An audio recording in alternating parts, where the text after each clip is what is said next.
अफगानिस्तान में तालिबान का सिर को चलने के लिए भारत ने तो ऐलान कर दिया है, लेकिन आतंक को शह देने वाले पाकिस्तान और चीन को भी भारत ने एससीओ की मीटिंग में खरी खरी सुना दी है। चीन और पाकिस्तान का नाम लिए बिना भारत ने शंघाई कोऑपरेशन ऑर्गेनाइजेशन यानी एससीओ के इसके असल मकसद यानी आतंकवाद और कट्टरपंथ से मुकाबला करने के रास्ते से भटकने पर एससीओ में नाराजगी जताई है। दरअसल आतंकियों को शह देने वाले पाकिस्तान और पाकिस्तान को पानी पर चढ़ाने वाले चीन वैश्विक मंचों पर दो मुही बातें करके खुद को पाक साफ साबित करने की कोशिश में लगे रहते हैं। भारत ने एससीओ के मंच पर आतंकियों को पालने वाले दोनों देशों के चेहरे से शराफत का नकाब भी नोच फेंका है। आतंकवाद के खिलाफ रहम न करने की अपनी पॉलिसी पर चलने की बात बिना किसी लाग लपेट के ऐलान करते हुए भारत के विदेश मंत्री एस जयशंकर ने एससीओ के बाकी मुल्कों को अपनी लाइन क्लियर करने का अल्टीमेटम भी दे दिया है। अब ऐसा हरगिज नहीं चलेगा कि आतंकी सांपों को पर्दे के पीछे से दूध पिलाया जाए और वैश्विक मंचों पर खुद विक्टिम कार्ड खेलकर सिंपैथी बटोरी जाए। दरअसल पाकिस्तान में बीते दिनों इमरान खान के होम टाउन में ही आतंकियों ने 11 सुरक्षा बलों को ढेर कर दिया था। पाकिस्तान जिन आतंकियों को पनाह देता है, ये उसी का नतीजा था कि खुद इमरान के फौजी आतंकियों का निशाना बने। दुशांजे में हुई एससीओ की बैठक के दौरान चीन भी भारत के निशाने पर रहा। अपने हर पड़ोसी मुल्क के साथ चीन का सीमा विवाद है। दुनिया जानती है कि चीन अपनी विस्तारवादी नीति पर चलते हुए इंच इंच करके अपना दायरा बढ़ा रहा है और यही झगड़े की जड़ है। भारत ने तालिबान की नजीर देते हुए चीन को भी कान खोलकर सुनने को कहा कि दुनिया जबरन काबुल में सत्ता में आने वाले तालिबान के शासन को वैध नहीं मानेगी। अफगानिस्तान में जमहूरियत की हिमायत करते हुए भारत ने अपना रास्ता एकदम साफ साफ दुनिया के सामने पेश कर दिया है कि अफगानिस्तान पर आतंकियों के कब्जे को दुनिया को भी एक सुर से खारिज करना ही होगा। भारत ने यह स्टेटमेंट देकर चीन को भी कड़ा संदेश दे दिया है कि ताकत के बूते कब्जा करने की नीयत को जायज नहीं ठहराया जा सकता। दुनिया हिंसा और बल प्रयोग के जरिए कब्जा करने के खिलाफ है। भारत का यह स्टैंड इसलिए भी बेहद महत्वपूर्ण है क्योंकि एलएसी पर चीन भारत के साथ टकराव वाले हालात पैदा कर चुका है। पिछले साल गलवान घाटी में दोनों देशों के सैनिकों के बीच हिंसा हुई थी, जिसके बाद से लगातार सरहदों पर अपनी ताकत बढ़ा रहा है। भारत ने भी चीन को मुंहतोड़ जवाब देते हुए एलएसी पर करीब 2 लाख हिंदुस्तानी फौजियों को तैनात करते हुए फोर्स डिप्लॉयमेंट के लिहाज से इतिहास में अब तक का सबसे बड़ा कदम उठा लिया है। भारत के सख्त रुख के बाद चीन को चर्चा की टेबल पर आना पड़ा। एससीओ की बैठक में एलएसी पर टकराव के बीच दोनों देश के एक बार फिर से सैन्य स्तर की बातचीत जल्द शुरू करने पर हामी भरी है। विदेश मंत्री ने इस बात पर जोर दिया कि दोनों पक्ष पारस्परिक हितों को ध्यान में रखते हुए पूर्वी लद्दाख में एलएसी से संबंधित बाकी मुद्दों के जल्द समाधान की दिशा में काम करें। साथ ही द्विपक्षीय समझौतों और प्रोटोकॉल का पूरी तरह से पालन किया जाए। चीन पर हर बार वादा खिलाफी करने के आरोप लगते रहे हैं।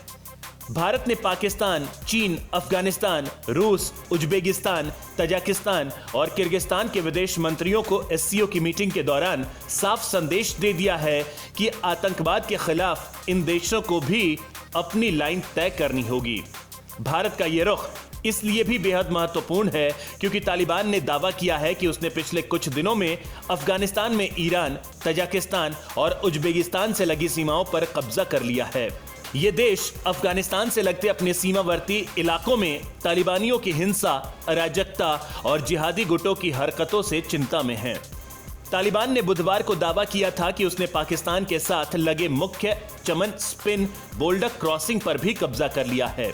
असल में तालिबान के बढ़ते कदम और सक्रियता के साथ ही उसके आतंकियों द्वारा किए जा रहे खून खराबे अफगानिस्तान में इंफ्रास्ट्रक्चर डेवलपमेंट करने और अहम बहाली की कोशिशों में लगे देशों के लिए चिंता का सबब बना हुआ है। भारत के भी इसी मुद्दे पर अरबों रुपए अफगानिस्तान में फंसे हुए हैं।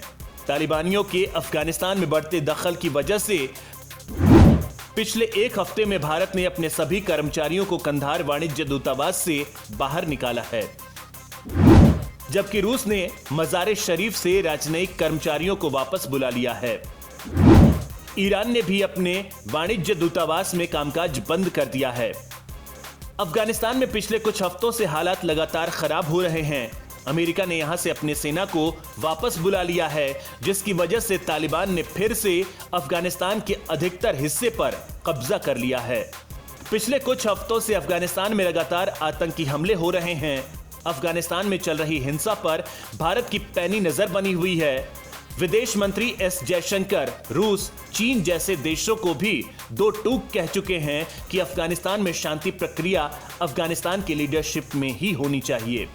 अफगानिस्तान में तालिबान को प्रश्रय देने और तालिबान के खिलाफ अमेरिका की कार्रवाई में पाकिस्तान द्वारा रोड़ा अटकाने पर भी भारत ने पाकिस्तान को जमकर लताड़ लगाई है। भारत ने एससीओ मीट के दौरान अफगानिस्तान में शांति बहाली में पाकिस्तान के दखल और उसकी ओर से तालिबान के सहयोग के लिए पाकिस्तान को खरी खरी सुनाई। अफगानिस्तान में तालिबान के ताकतवर होने से वहां अस्थिरता फैलेगी, जिसका सीधा असर भारत समेत तमाम उन मुल्कों पर भी पड़ेगा जिनकी सीमाएं अफगानिस्तान की सीमा से लगती हैं। पाकिस्तान की खुफिया एजेंसी ISI पाकिस्तान से ऑपरेट होने वाली आतंकी संगठनों के सहारे भारत में भी मिलिटेंट एक्टिविटीज को भी ट्रिगर अप कर सकता है। ऐसा इसलिए क्योंकि अफगानिस्तान में मुल्ला उमर के नेतृत्व में तालिबानी शासन के दौरान ही जैश-ए-मोहम्मद के आतंकियों ने भारतीय विमान IC-814 का अपहरण किया था और बदले में भारत को जैश सरगना मौलाना मसूद अजहर समेत 3 खूंखार आतंकी छोड़ने पड़े थे। तालिबानियों को सत्ता में आने का खुलकर विरोध करके भारत ने पूरी दुनिया को आतंक के खिलाफ एकजुट कर दिया है।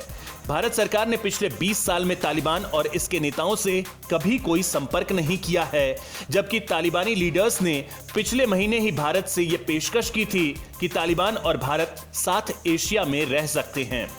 लेकिन भारत ने तालिबानी आतंकियों को घास तक नहीं डाली थी। यहां तक कि 2008-9 में पाकिस्तान की तालिबान के नेताओं से अमेरिकी प्रतिनिधियों की बातचीत जैसे प्रयास का विरोध किया था। भारत ने अच्छे और बुरे तालिबान के तर्क को भी खारिज कर दिया है। भारत सरकार ने अफगानिस्तान में अपने हित और अफगानिस्तान के निर्माण का रास्ता वहां की सरकार के माध्यम से तय किया। भारत की इस कोशिश के समानांतर पाकिस्तान तालिबान की सरकार को सबसे पहले मान्यता देने वाले देशों में शामिल था।